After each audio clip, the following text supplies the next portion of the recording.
Salut, Edison et moi-même. Bonjour Edison, ça va Edison? Oui, oh là là, oui. Et voilà Magic. Je savais que papa il a des questions, hein. Oui, je savais que papa il a des questions. Allez.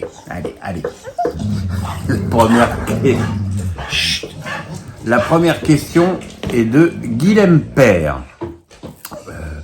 Salut Pierrot, trouves-tu normal qu'Antoine Dupont ne joue pas avec le 15 de France en vue des JO et penses-tu que son absence a été préjudiciable contre l'Irlande? Je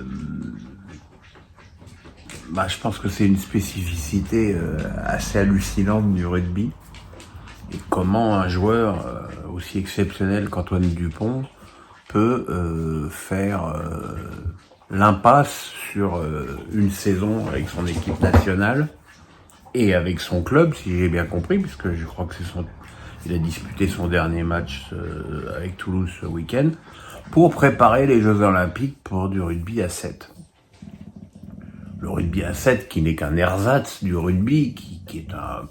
Voilà, je comprends même pas comment c'est possible, et surtout je ne comprends pas comment un tel choix puisse ne pas choquer. C'est un peu comme si Mbappé disait je vais pas jouer en équipe de France, je vais pas faire l'Euro parce que vous comprenez, je vais faire les JO avec l'équipe de France de futsal.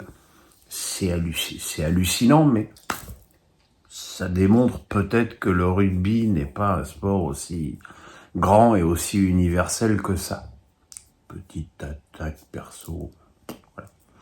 Alexandre Nadalojo me dit une victoire sur les 10 derniers matchs, une équipe qui a du mal à marquer en Ligue 1 depuis 2 mois. Es-tu inquiet pour la suite de la saison de Montpellier? J'aurais dit oui, jusqu'au but de Savanier à Rennes et à la fin de match des Montpelliérains, parce que il faut quand même pas oublier que cette équipe de Montpellier est quand même très amoindrie par les blessures, les joueurs qui font d'autres compétitions.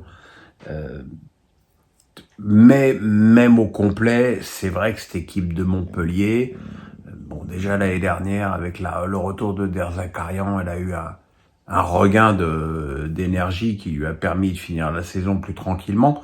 Mais on sent quand même confusément que depuis quelques saisons, l'équipe de Montpellier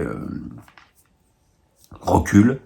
Et elle recule parce que les moyens financiers sont pas extensibles, qu'il faut vendre pour exister, que les affluences au stade sont pas extraordinaires, qu'en plus on met des bâtons dans les roues de Laurent Nicolin pour construire son nouveau stade. Donc il y a beaucoup de choses qui ne vont pas à Montpellier, et cette somme de petites contrariétés pourrait un jour finir par une grosse contrariété. Éric Gauthier, Miko Tazé revient à Metz, mais est-ce vraiment une bonne idée? Le joueur n'a pas joué pendant 6 mois. Va-t-il revenir à son niveau selon toi?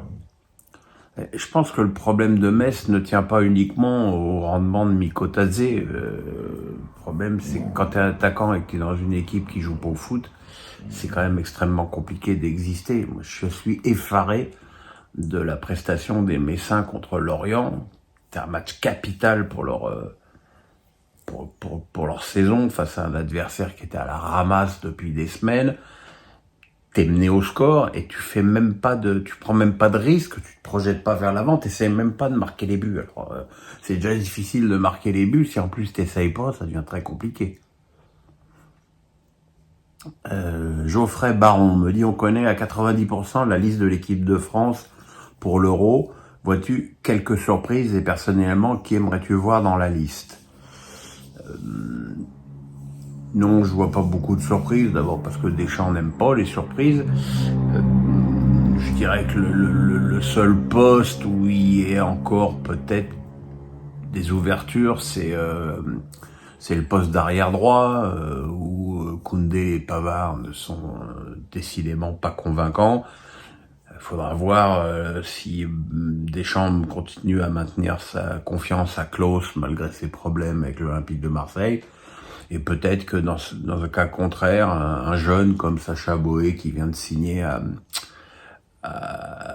au Bayern, ou Simakan qui performe avec Leipzig et qui en plus peut également jouer dans l'axe, auraient leur chance. Mais sinon, je vois pas de grosses surprises. Éric Gauthier me dit: Olivier Giroud devient de plus en plus passeur depuis quelque temps. Est-ce que son jeu actuel ne serait-il pas le plus complet de sa carrière? Il a toujours été un bon passeur, Olivier Giroud. Après, être un passeur, c'est aussi, ça dépend aussi des joueurs que tu as autour de toi. Il est évident qu'avec Olivier Giroud, pendant un long moment, la tentation des entraîneurs a été de mettre des ailiers pour l'approvisionner en centre. Peut-être qu'aujourd'hui, Olivier Giroud, dans un système où tu as des attaquants plus buteurs, que ce soit Mbappé en équipe de France, ou Thuram, non, parce que Thuram il joue à l'Inter, je dis n'importe quoi. Voilà, ou Léao par exemple, ça l'incite peut-être plus à jouer passeur, mais enfin c'est un joueur toujours complet, quoi.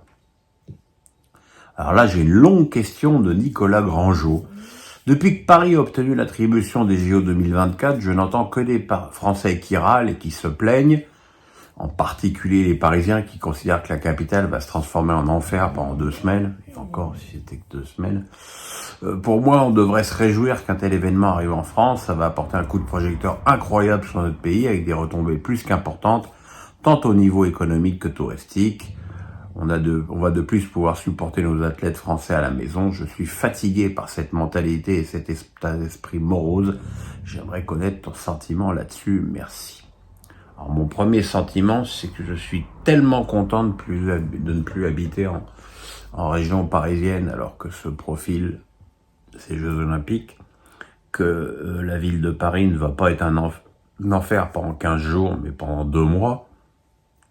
C'est-à-dire les 3 semaines avant et les 2 semaines après les JO paralympiques, et que connaissant Hidalgo et sa clique, tous les tours de vis qui vont être mis pendant ces JO vont rester définitifs après. Qu'est-ce qu'il y a? Pourquoi tu chantes, toi? Et voilà, donc c'est vrai. Après, il y a des choses quand même extrêmement choquantes autour de ces JO, que les volontaires... qu'est-ce qu'il y a? Que les volontaires doivent se démerder pour trouver un logement, enfin c'est hallucinant. Qu'on fasse travailler des travailleurs clandestins sur les chantiers, c'était bien la peine de donner des leçons au Qatar pendant des mois et de s'offusquer. Voilà, après, ouais, ça va. J'espère que ce sera sympa. J'espère que la compétition ne sera pas pourrie par des grèves ou des attentats terroristes ou des choses comme ça. C'est un risque à prendre. Mais ce risque, il n'est pas inhérent à la ville de Paris. Il est inhérent à toutes les villes qui organisent des Jeux Olympiques. Voilà, faut espérer que tout se passe bien et que cette compétition donne à la France et à la ville de Paris une belle image, sachant que dans les 2 cas, cette image, elle est bien détériorée depuis de longs mois, malheureusement. Christopher Giry me dit: je suis supporter lensois, je voulais savoir si vous avez regardé le match face à Nantes hier. Que pensez-vous du niveau jeu des Lensois depuis le début d'année? Je pense que depuis le mauvais départ des Lensois, l'équipe a retrouvé un rendement extrêmement stable, qui s'appuie quand même avant tout sur une excellente défense, avec un super gardien, une super défense à 3.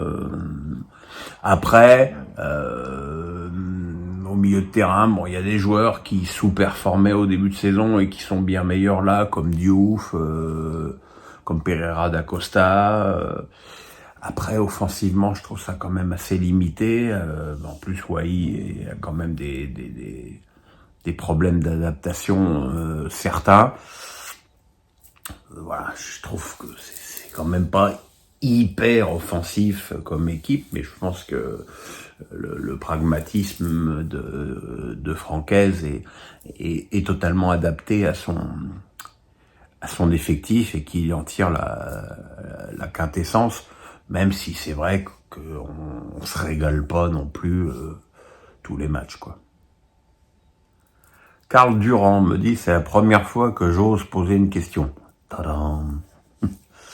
J'aimerais avoir votre avis sur le niveau de Rennes en ce moment. De mon point de vue, l'arrivée de Stéphane a fait du bien aux têtes, mais le niveau de jeu, je trouve que c'est encore faible. Genesio avait une vraie idée de jeu et de spectacle. Aujourd'hui, Rennes joue en transition, comme 80% de la ligue d'ailleurs, mais je pense qu'avec l'effectif qu'il a à sa disposition, c'est dommage. Oui, c'était une équipe malade qui va mieux, mais je ne suis pas sûr que le jeu changera d'ici la fin de la saison. Tu sais, ce qui compte quand même le plus dans un système de jeu, c'est son efficacité. Et c'est vrai que Rennes, depuis quelque temps, a retrouvé une forme d'efficacité qui tient, à mon avis, beaucoup au retour en forme de Martin Terrier. Après, c'est quand même une équipe qui fait des dégâts, quoi. Il y a des joueurs qui jouent beaucoup moins, Gouiri, Blas, c'est pas des petits joueurs, c'est pas des petits salaires, ça va forcément poser problème au bout d'un moment. Il va falloir intégrer Seydou et Matuziwa à l'équipe. Donc voilà, il y a mais c'est vrai que les résultats sont mieux. Bon, c'est vrai qu'on retrouve pas le Rennes absolument flamboyant des débuts de Genesio, cette équipe qui utilisait formidablement bien la verticalité. Mais voilà, de façon là aussi pragmatique, je trouve que l'équipe se redresse et se rapproche des places européennes, ce qui est l'essentiel pour un club au budget de Rennes. Adrien Orgix, nous voulons des Orgix. Comment expliques-tu la différence entre l'arbitrage en Ligue 1 et celui de Première Ligue? En Ligue 1, il y a un scandale d'arbitrage quasiment chaque week-end, alors qu'en Angleterre, c'est beaucoup moins fréquent et les arbitres ont l'air plus respectés et surtout plus expérimentés. Alors j'ai choisi cette question, mais les questions sur l'arbitrage, il y en a eu peut-être 15 cette semaine. C'est vrai que là, en ce moment, il y a des gros problèmes qui tournent d'ailleurs toujours un petit peu au même des arbitres, parce que on a quand même Stéphanie Frappard qui a accordé un penalty ridicule à Nice contre Metz et qui était à la VAR et qui a pas signalé le tacle hallucinant de Zézé sur Pereira da Costa lors de Nantes-Lens. Donc encore une fois, je déplorais du temps de Garibian et j'ai pas l'impression que ça ait changé avec Gauthier. Allez, va te promener. Allez, parce que là tu m'emmerdes. Ah bah tiens, voilà le remplaçant. Et vous plaignez souvent de pas voir mes chiens, là vous les voyez. L'opacité du mode de désignation des arbitres, tout ça c'est problématique.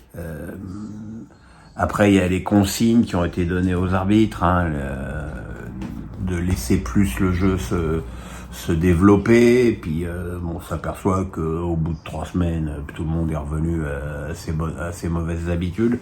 Voilà, c'est un problème, et c'est vrai, je pense qu'en Angleterre, je suis pas certain que les arbitres soient meilleurs, mais ils sont plus respectés parce qu'ils sont plus dans le dialogue que nos arbitres français qui ont plutôt tendance souvent à se prendre pour des flics, quoi.